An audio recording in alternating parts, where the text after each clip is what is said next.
વડોદરામાં Padmavati shopping centre તોડવાના મુદ્દે બંધ પાડ્યો, જેને લઈ વેપારીઓ ભાજપ કાર્યાલય ખાતે રજૂઆત કરવા પહોંચ્યા હતા। વડોદરા શહેરની હેરિટેજ સિટીની ઓળખ પુનઃ સ્થાપિત કરવાના ભાગરૂપે ન્યાય મંદિર પાસે આવેલી પદ્માવતી શોપિંગ સેન્ટર તોડવાનો નિર્ણય વેપારીઓ સાથે મળીને કરવામાં આવ્યો હતો।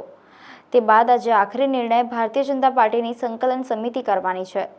ત્યારે આજે પદ્માવતી શોપિંગ સેન્ટરના વેપારીઓએ કાયમી વૈકલ્પિક જગ્યા જ્યાં સુધી થાય નહીં ત્યાં સુધી પદ્માવતી શોપિંગ સેન્ટર નહીં તોડવાની માંગણી સાથે આજે તમામ દુકાનો બંધ રાખી વિરોધ નોંધાવ્યો હતો। સાથે સાથે વેપારીઓ ભાજપ કાર્યાલય ખાતે રજૂઆત કરવા પહોંચ્યા હતા। આશરે 235 જેટલી દુકાનો પદ્માવતી શોપિંગ સેન્ટરમાં આવેલી છે, જે દુકાનોમાં નાના મોટો વેપાર કરતા વેપારીઓના પરિવાર દુકાનમાં તથા વેપાર પર જ નભે છે। જો કે વેપારીઓને તેઓની દુકાનના બદલે બીજી દુકાનો આપવાની પાલિકાએ કોઈ લેખિત ખાતરી આપી નથી। પદ્માવતી શોપિંગ સેન્ટર તોડવું કે નહીં તે અંગે આજે ભાજપની સંકલન સમિતિ મળવાની છે, ત્યારે પદ્માવતી શોપિંગ સેન્ટરના વેપારીઓ ભાજપ કાર્યાલય ખાતે પોતાની રજૂઆત કરવા પહોંચ્યા હતા।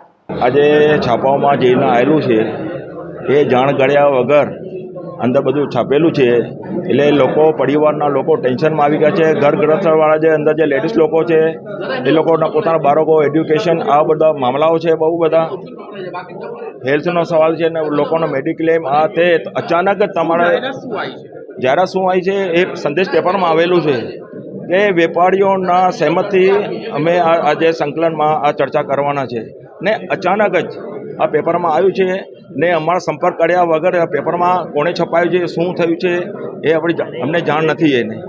એટલે આ તાત્કાલિક આ લોકો છાપામાં જે આવેલું છે તેમાં લોકો ટેન્શનમાં આવી ગયા હતા, એટલે અમે તાત્કાલિક આપણે પોતાની આ ચર્ચા કરીને પોતાની જે સમિતિ છે એમાં ચર્ચા કરીને અમે અહીંયા આવ્યા છે ચર્ચા કરવા માટે કે તમે અમારા શુભચિંતક બનો ને અમે આગળ વધીએ, ચર્ચા કરીને આપણે આગળ વધીએ। બીજો કોઈ સવાલ નથી અમારો। લગભગ અમારે અહીંયાથી તો 100થી ઉપર વેપારીઓ છે, પણ 200 વેપારીઓ છે, લગભગ 200 વેપારીઓ છે, પણ અહીંયા 100-125 લોકો આવ્યા છે।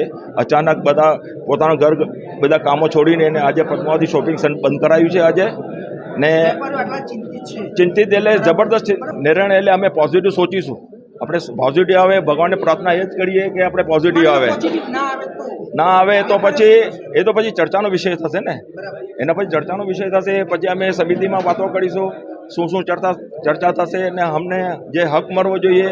અમે તો બધા વિકાસ જોડે તો આપણે સાથે છે જ, એમાં અમે તો કોઈ દિવસ બારુભાઈ શુક્લ જોડે પણ વાત થયેલી છે, એમને પણ ચર્ચામાં બધી ખબર છે, એના પછી ખબર પડે। અત્યારે જે આ ચર્ચા થશે અમે જે આપણે આ બધા વેપારીઓ આવ્યા છે એના પછી ખબર પડે, એનો નિર્ણય શું લઈશું એ પછી ખબર પડે।